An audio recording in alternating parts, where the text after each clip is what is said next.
여러분, 혹시 지금도 미역국 끓일 때 참기름을 먼저 두르고 미역을 달달 볶고 계신가요? 아마 대부분의 분들이 그렇게 하실 겁니다. 어머니께 배웠고 또 그게 가장 고소하고 맛있는 방법이라고 믿어왔으니까요. 그런데 오늘 꼭 알려드리고 싶은 이야기가 있습니다. 우리가 수십 년 동안 너무 당연하게 해왔던 이 조리 습관이 오히려 건강에는 좋지 않을 수 있다는 사실입니다.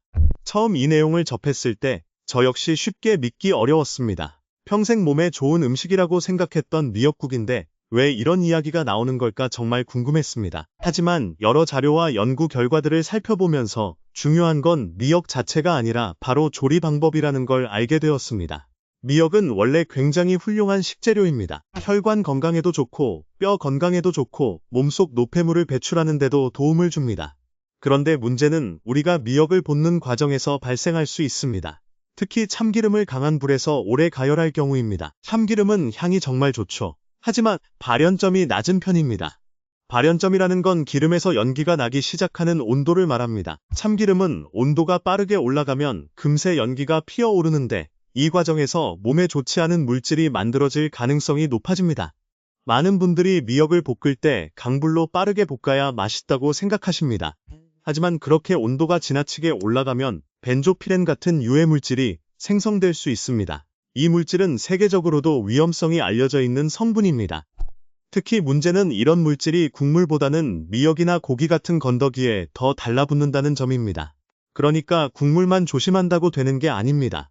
우리가 실제로 씹어먹는 미역에 남아있을 수 있다는 것이죠. 그렇다고 갑자기 미역국을 끊으실 필요는 없습니다. 오히려 중요한 건 조리 방법을 조금만 바꾸는 겁니다. 방법은 생각보다 아주 간단합니다. 첫 번째는 기름 없이 물로 볶는 방법입니다. 불린 미역에 물을 조금만 넣고 약한 불에서 천천히 데치듯 익혀보세요. 생각보다 비린내도 거의 없고 국물 맛도 훨씬 깔끔합니다. 처음엔 어색할 수 있지만 몇 번만 해보시면 오히려 담백하고 깊은 맛에 익숙해지실 겁니다. 두 번째 방법은 꼭 기름을 사용하고 싶다면 발연점이 높은 기름과 섞는 것입니다. 예를 들어 올리브유나 일반 식용유를 조금 섞어 사용하면 온도가 급격하게 올라가는 걸 줄일 수 있습니다. 그리고 세 번째가 가장 쉬운 방법입니다. 참기름은 볶을 때 넣지 말고 국이 완성된 뒤 마지막에 한두 방울만 떨어뜨리는 겁니다. 이렇게 하면 고소한 향은 그대로 살리면서도 불필요한 고온 가열은 피할 수 있습니다. 정말 간단하죠? 오늘 저녁부터 바로 바꿀 수 있는 습관입니다. 그리고 요즘 인터넷에서는 미역이 치매를 유발한다는 이야기도 자주 들립니다. 이런 이야기 들으면 괜히 불안해지죠. 평생 먹어온 음식인데 갑자기 무섭게 느껴지기도 합니다. 하지만 실제로는 미역과 치매를 직접 연결할 만한 확실한 근거는 없습니다. 많은 경우 요오드 이야기가 과장되면서 이런 소문이 퍼진 겁니다. 미역에는 요오드가 풍부하게 들어 있습니다. 요오드는 우리 몸에 꼭 필요한 영양소지만 너무 과하게 섭취하면 갑상선에 부담이 갈 수 있습니다. 하지만 건강한 사람이라면 몸이 필요한 만큼만 사용하고 나머지는 자연스럽게 배출합니다.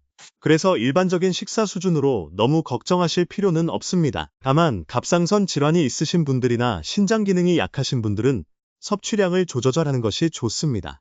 특히 출산 후 미역국을 자주 드시는 분들도 한 번쯤은 섭취 빈도를 생각해 보시는 게 좋습니다. 그리고 의외로 많은 분들이 모르시는 사실 하나가 있습니다. 미역국에 파를 넣는 습관입니다. 물론 파를 넣으면 국물 맛이 시원해지고 풍미도 좋아집니다. 하지만 파 속 특정 성분이 미역 속 칼슘 흡수를 방해할 수 있다는 이야기도 있습니다. 뼈 건강 때문에 미역국을 드신다면 가끔은 파 없이 담백하게 끓여 드셔보시는 것도 좋습니다. 이제부터 정말 중요한 이야기가 시작됩니다. 미역이 왜 건강에 좋은지 제대로 알게 되면 아마 식탁 위 미역국이 완전히 다르게 보이실 겁니다. 미역을 물에 불렸을 때 느껴지는 미끌미끌한 점액 기억하시죠? 바로 그 안에 알긴산이라는 성분이 들어 있습니다. 이 알긴산은 우리 몸속 혈관 청소부 역할을 합니다.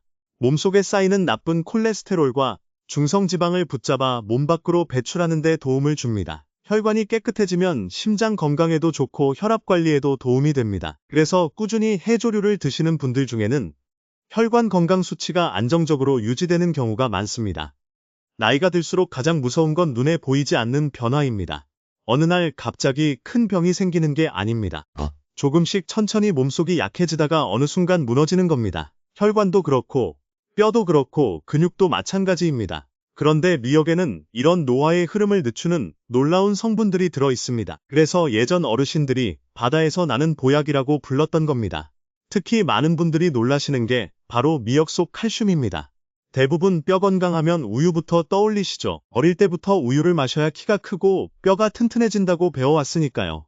그런데 실제로는 미역에도 엄청난 양의 칼슘이 들어 있습니다. 특히 말린 미역은 칼슘 함량이 매우 높습니다. 그래서 예전부터 산모들이 미역국을 먹었던 것도 단순한 전통이 아니라 몸 회복과 뼈 건강을 위한 지혜였던 겁니다. 나이가 들면 뼈는 점점 약해집니다.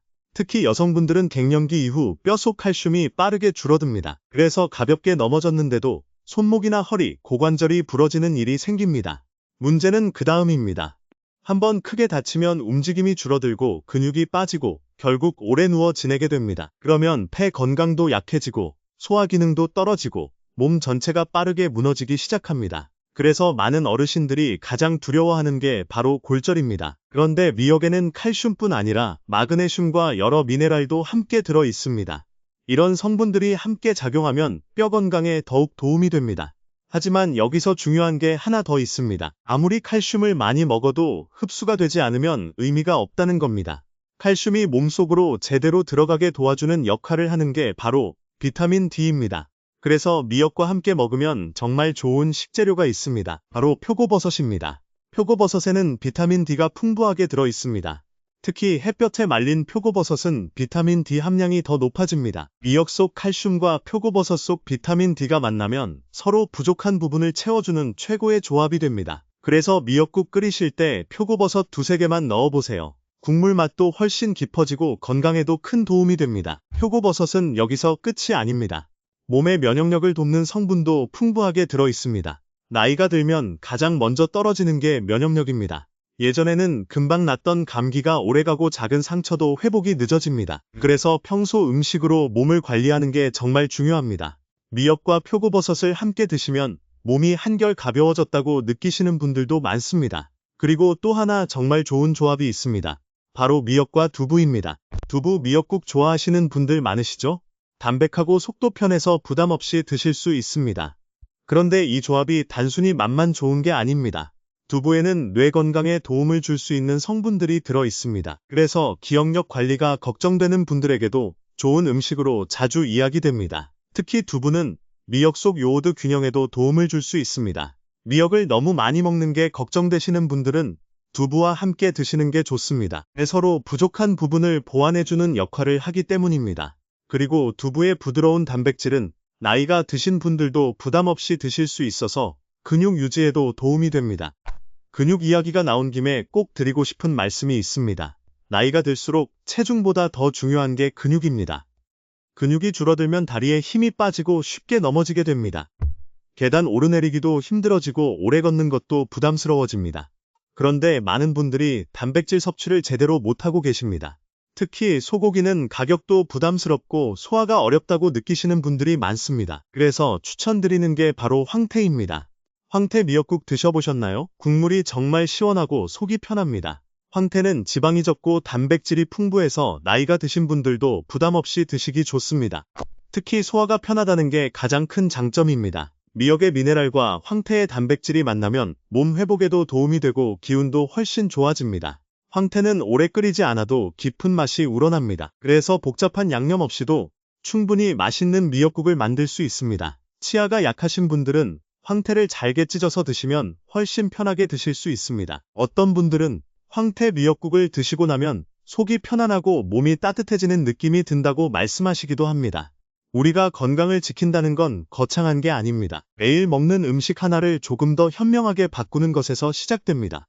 어렵고 비싼 건강식보다 훨씬 중요한 건 꾸준히 실천할 수 있는 식습관입니다. 미역국도 마찬가지입니다. 어떻게 끓이느냐, 무엇과 함께 먹느냐에 따라 몸에 주는 영향이 완전히 달라질 수 있습니다. 그리고 마지막으로 꼭 말씀드리고 싶은 이야기가 있습니다. 많은 분들이 건강식이라고 하면 비싸고 특별한 음식부터 떠올리십니다. 하지만 우리 몸은 의외로 아주 익숙한 음식에서 더 큰 도움을 받는 경우가 많습니다. 문제는 무엇을 먹느냐보다 어떻게 먹느냐입니다. 미역도 마찬가지입니다. 제대로 알고 드시면 정말 훌륭한 건강 식재료가 될 수 있습니다. 특히 혈압 때문에 걱정이 많으신 분들은 오늘 이 내용을 꼭 기억해 두셨으면 좋겠습니다. 나이가 들수록 짠 음식을 줄여야 한다는 이야기를 정말 많이 듣습니다. 하지만 막상 싱겁게 먹으려고 하면 음식 맛이 너무 밋밋해서 오래 유지하기 어렵습니다. 그래서 많은 분들이 포기하게 됩니다. 그런데 여기서 아주 좋은 방법이 있습니다. 바로 홍합을 활용하는 겁니다. 홍합은 자체적으로 깊은 감칠맛이 있어서 소금을 많이 넣지 않아도 국물 맛이 정말 시원하고 풍부합니다. 그래서 미역국에 홍합만 넣어도 자연스럽게 저염식을 실천할 수 있습니다. 특히 평소 국물을 좋아하시는데 혈압 때문에 고민이셨던 분들에게 정말 좋은 방법입니다. 홍합에서 우러나는 시원한 맛 덕분에 자극적인 조미료 없이도 충분히 만족스러운 맛을 낼 수 있습니다. 게다가 홍합은 영양도 풍부합니다. 철분과 단백질이 들어있어서 기운이 없고 쉽게 피곤해지는 분들에게 도움이 됩니다. 특히 나이가 들면 빈혈 때문에 어지럽거나 몸이 무겁게 느껴지는 경우가 많습니다. 그럴 때 미역과 홍합을 함께 드시면 서로 좋은 영향을 주게 됩니다. 미역에도 철분이 들어있고 홍합에도 철분이 풍부하기 때문입니다. 또 홍합에는 비타민 B12 같은 성분도 들어있어서 몸의 활력을 유지하는 데 도움이 됩니다. 나이가 들면 자꾸 기운이 없고 집중력이 떨어지고 쉽게 피곤해지는데 이런 영양이 부족해지는 경우도 많습니다. 그래서 평소 식사로 조금씩 보충해주는 게 중요합니다. 그리고 혈당 관리가 걱정되시는 분들도 꼭 기억하셔야 할 음식이 있습니다. 바로 오이 미역 냉국입니다. 여름 음식이라고만 생각하시는 분들이 많은데 사실은 사계절 내내 도움이 되는 음식입니다. 미역과 오이는 혈당을 급격하게 올리지 않는 대표적인 식재료입니다. 그래서 식후 혈당 관리가 필요한 분들에게 부담이 적습니다.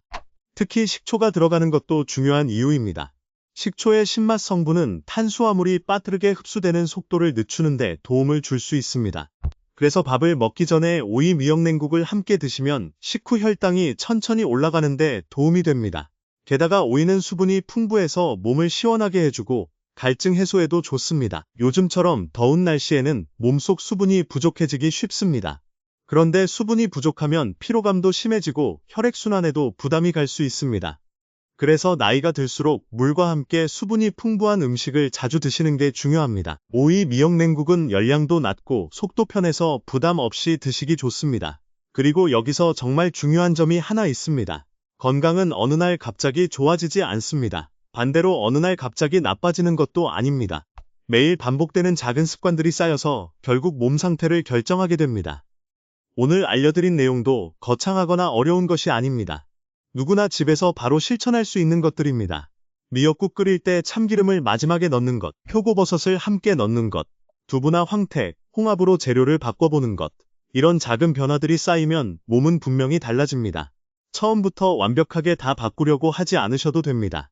오늘은 한 가지만 실천해보세요. 그리고 다음 주에는 하나를 더 바꿔보세요.